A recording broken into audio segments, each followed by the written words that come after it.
নমস্কার বন্ধুরা, আমি বানিয়েছি মসুর ডালের জলফুলকি। এটা একটি চটপটা টকঝাল মিষ্টি, খেতে বেশ ভালোই টেস্টি। প্রথমে আমি 100 গ্রাম মতো মসুর ডাল নিয়েছি। ডালগুলো ভালো করে ধুয়ে নিয়েছি। নেওয়ার পরে পরিষ্কার জল দিয়ে আমি ভিজিয়ে রাখবো। 3 থেকে 4 ঘন্টা ডালগুলো ভিজিয়ে রেখেছিলাম। এবারে আমি একটি মিক্সিং জার নিয়ে ডালগুলো দিয়ে দিলাম, আর দিয়েছি দুটো কাঁচা লঙ্কা দিয়ে একটি পেস্ট তৈরি করে নিয়েছি। পেস্ট একদম মিহি করে নেব। এদিকে একটি পাত্র নিয়ে তাতে কিছুটা পরিমাণে তেঁতুল দিয়েছি। সামান্য জল দিয়ে তেঁতুলগুলো ভিজিয়ে রাখবো কিছুক্ষণ। আবারও একটু মিক্সিং জারে কিছুটা পরিমাণে ধনে পাতা ও পুদিনা পাতা দিয়েছি, আর দিয়েছি দুটো কাঁচা লঙ্কা দিয়ে একটি পেস্ট তৈরি করে নিয়েছি। এবারে তেঁতুলগুলো আমি হাতের মাধ্যমে একটু মেখে কাঠ বার করে নেব। একটি ছাকনার মাধ্যমে ছেঁকে নিয়েছি। তাতে আমি কিছুটা পরিমাণে জল দিয়ে দিলাম, আর দিয়েছি যে পুদিনা পাতা আর ধনে পাতার পেস্ট করে রেখেছিলাম সেটি দিয়েছি স্বাদ অনুযায়ী লবণ ও বিট লবণ, আর দিয়েছি টক মিষ্টি ব্যালেন্সের জন্য গুড়ের পাউডার। আমি এখানে 1.5 চামচ দিয়েছি, তোমরা তোমাদের পছন্দ মতো দিতে পারো, চিনিও দিতে পারো।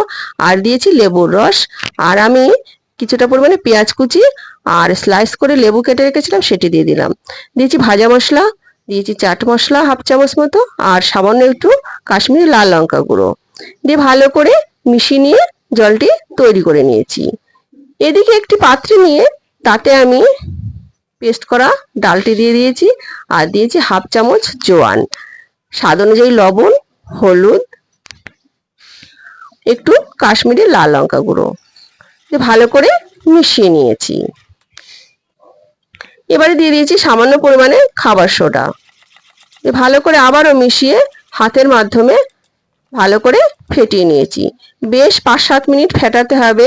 ফেটাতে ফেটাতে একদম কালার চেঞ্জ হয়ে যাবে এবং এই ব্যাটারটি হালকাও হয়ে যাবে। এদিকে কড়াইতে তেল দিয়ে আমি এখানে সানফ্লাওয়ার অয়েল ব্যবহার করেছি।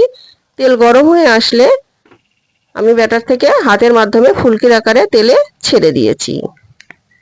তেলে দেওয়ার পর একদম ফুলে উঠবে, গোল গোল হয়ে ফুলবে, আর লালচে ভাব করে ভেজে তুলে নেব। সবগুলো একইভাবেই ভেজে নিয়েছি। দেখো বন্ধুরা, একদম নরম হয়েছে, জালিদারও হয়েছে। এবার ওই জলের মধ্যে আমি ফুলকিগুলো ছেড়ে দিয়েছি। দিয়ে কিছুক্ষণ আমি 10 থেকে 15 মিনিট রেস্টে রেখে দেবো ভিজিয়ে। এবারে কমপ্লিট আমার জল ফুলকি। দেখো একদম ভিজে নরম হয়ে গেছে। এটি খেতে ভীষণই টেস্টি, চটপটা জলখাবারে খাওয়া যেতেই পারে। নমস্কার, আবার আসবো অন্য কোনো ভিডিও নিয়ে।